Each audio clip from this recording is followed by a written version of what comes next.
जुगाड़ नंबर 1 रोजड़ों के लिए। देखिए दोस्तों, ये इस टाइप का जुगाड़ आप अगर लगा लेते हो तो रोजड़े नहीं आते हैं। कम खर्चे में ज़्यादा फायदा, ये इस टाइप का।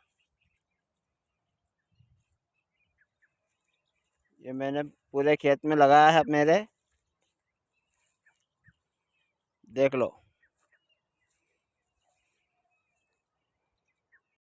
तो दोस्तों, और ये जुगाड़ लगाया अपन ने रोजराना के लिए। देखो तो यो,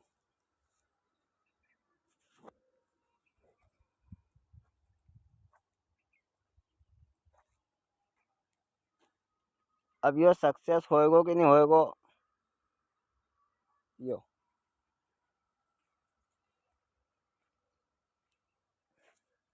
और तमार भी अगर लगाना होए तो इना टाइप को लगे सकता है।